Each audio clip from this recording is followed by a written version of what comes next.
Hey, how's it going, guys? Paris21 here, and back to bring you guys another deck profile for you all. So, of course, what I have to bring you guys is my Dragonic Overlord, the Cross deck.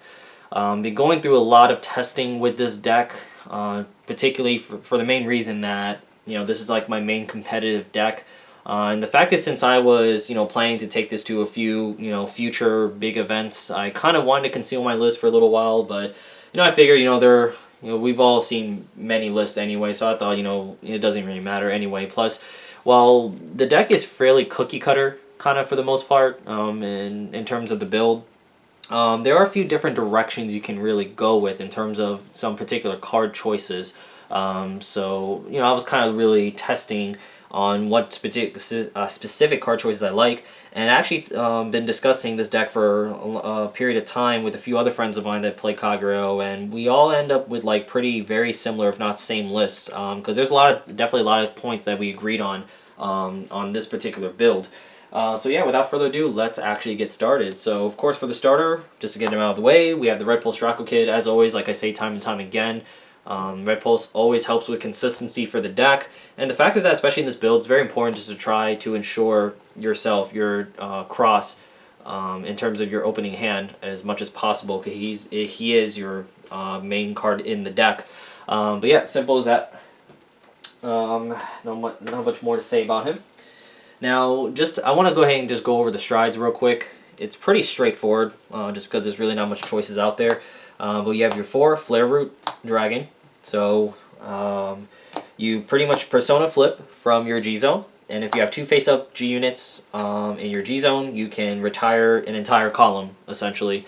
So really good, especially late in the game when your opponents continue trying to rush you down. This is like my favorite card to go to definitely do that, just to wear out my opponent. But of course, in order to do this, you need to stride something first. So of course, you do stride into your other stride unit. I'm not going to bother pronouncing some of these names. But yeah, just on hit on your opponent's Vanguard, retire rear guard. So a lot of my focus in this deck does go towards striding early mid-game, just to kind of help set up my Root Flare, so I have access to it later. But the strides are actually pretty solid. Just one way I like to focus on constant retiring on my opponent's end, and then when later in the game comes, I have to cross, just to kind of grind them out afterwards.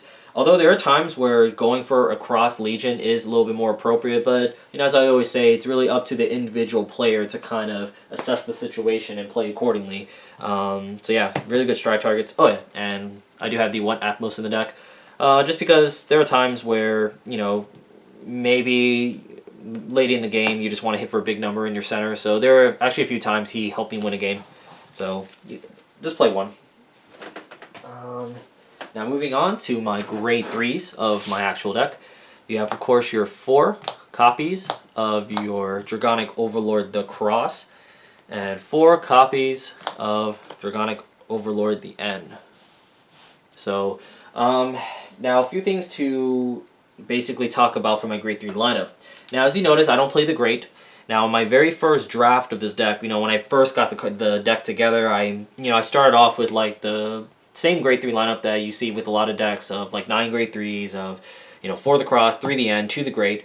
And as I discussed with some of my other friends, that we all agreed on, the Great, I don't know, we feel it doesn't really belong in the deck, And honestly, I don't even think the Great is that amazing of a card, to be honest, and I understand that some people like to play the Great because, one, it's more targets for your burnout, for Dragonic Burnout, but it's also like a backup grade 3 because people say that the end is not a good Vanguard ride, which I do agree, but also at the same time, if I open with the N and not the Cross, it's not that big a deal. Even if I open with the Great instead of the Cross, I don't want the Great. I want the Cross anyway, and since, like I said, since I'm focused on striding around early mid game anyway, it doesn't really matter what I have as my Vanguard anyway, and with a few triple drive checks, I should be getting the Cross eventually. It's really rare that I don't get the Cross like at any point in the game. There are a few times, but it just happens. It's almost the same. People get Greylock. Whatever, things happen. But even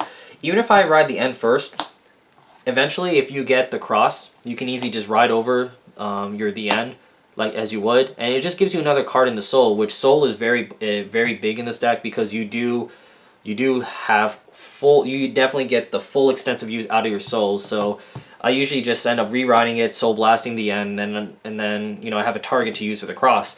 Now speaking of the cross, in case you guys are too fully sure what he does, is on Legion, you search your deck for a copy of either the cross or the end, and you add it to your hand. So ideally, you can search just for another copy of himself. That way you can just keep rewriting and going for a Legion play just about every turn that you can. So it's another reason why I really like for the end in the deck, just because it's just more targets to work with, whether I want to just Legion and get a copy of the end if I need to, or another thing too is I like the fact is that since I have 4, it is more chance that I will just already have a copy in my hand when I am performing Legion. That way I can just immediately just search for the cross without having to worry about getting the end, so I can pressure my opponent.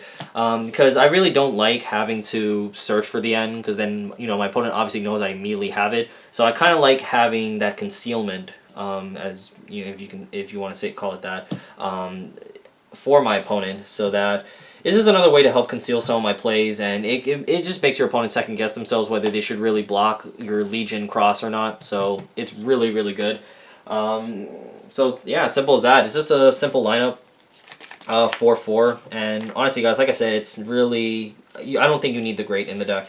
Honestly, I don't think the great is that great. No pun intended. But yeah, that's just me and what me and my other friends agreed on. Then next for grade 2s. We have, of course, your 4 Burning Horn Dragon. Sorry, guys, if it seems like I'm going off screen. There's actually a new camera I'm using, so everything seems upside down to me because I'm looking at the screen right now. One thing with Burning Horn. Now, I say this, I don't know, I've been saying this ever since I got this card, from day 1, set 5. It still bothers me to this day why Burning Horn is blue. Like, why is he blue? Like, all these cool Cowgirl cards are all, like, badass red and stuff, and all crimson red looking, and, I like how they all match with each other and stuff in my hand, but then the Burning Horn always stands out.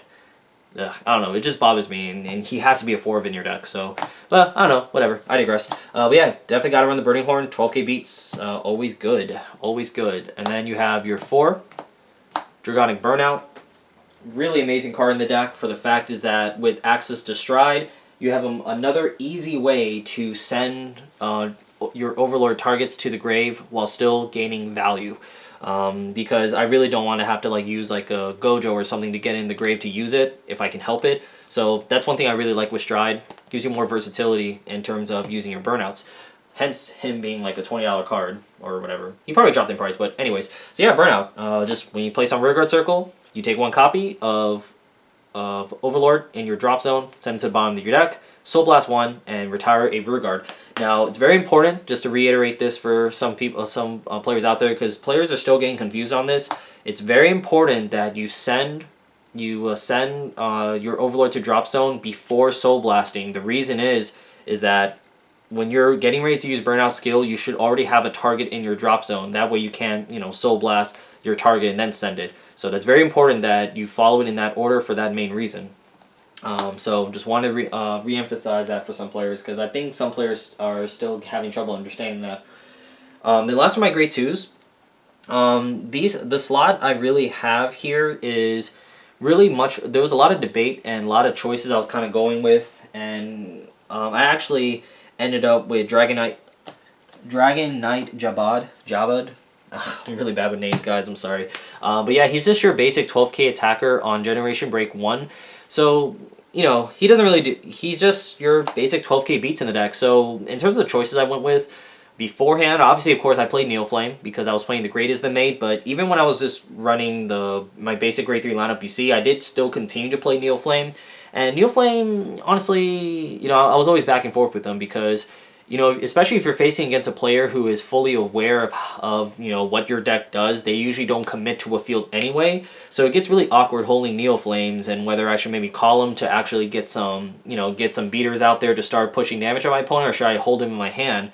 And there's always that chicken fight with me and my opponent where I'm kind of waiting for him to call units, but he's waiting for me to I don't know, to be at a high damage or something like that. But my opponents are always waiting to really commit to their board. So Neoflame just sat dead in my hands most of the time. And plus, like I said, since I focus on really taking advantage of the cross and my strides and burnout as a source of my retirement, I feel like I'm already getting plenty as it is. And while my opponent's really trying to conserve their hands, I really don't have as much room to use Neoflame because they usually don't commit to a full column a lot of times. So that's where the strides come in and burnout comes in to start picking off the small rear guards that they call. So Neoflame just kind of didn't really do as much as I would think on paper. So he ended up coming out. Played Twilight Arrow Dragon, which he was good, but for how I'm playing with this deck, I usually rarely call boosters too often because I'm usually not committing to my board as much because I try to wait until my opponent commits a little bit more, then I start committing with them because that's really what you do when you're trying to grind out the game with your opponent. So it's just really nice just to have a card that can just attack my opponent's Vanguard unboosted when I'm in those situations. And it's just another target that you can really put in front of a Calamity Tower Wyvern to hit for those ideal numbers of 17k. So it's really nice. That way you don't have to rely on just the burnouts because since I'm usually mainly calling my Calamity Tower Wyverns, for the most part, it's just nice just to have a consistent way to still hit a decent number while, grinding out the game with your with the cross. So simple as that. And plus, I don't know, there's already enough retirement going on the deck as it is, so I just think you just need to get another beater in there. Then next you have 4 Protect Orb Dragon. I still like these. I mean, yeah, I know against the cross it could be awkward, but I honestly didn't find that to be that big a deal. I mean, just drop 25,000 shield, that's enough for 2 pass.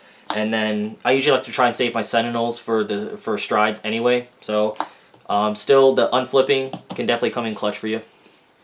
Then you have your 3. Dragonmon Gojo, always a good consistent card to as always, so definitely got to play him. And you got your 4 Lava Form Dragon, just your stride enabler for the deck.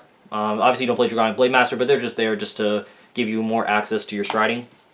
And then 4 Calamity Tower Wyverns, easily like the best card in the deck outside of the cross.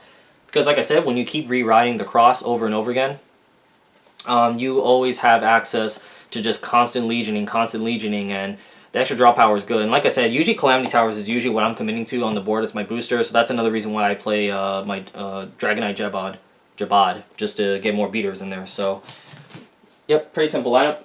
And then for my trigger lineup, it's pretty simple. You just gotta have the 4 Tars. Gotta have the 4 Tars. They always come in clutch for you. 7 crit, 5 draw. Gotta play the Gatling Claw because starters need to die still. I don't like starters out there. I don't like my opponent having a starter. They need to die. And 4 heal. So yeah, simple that, guys. As always, feel free to leave a comment down below with any questions and such. And as always, don't forget to leave a like on the video. That's always appreciated. Like my Facebook page.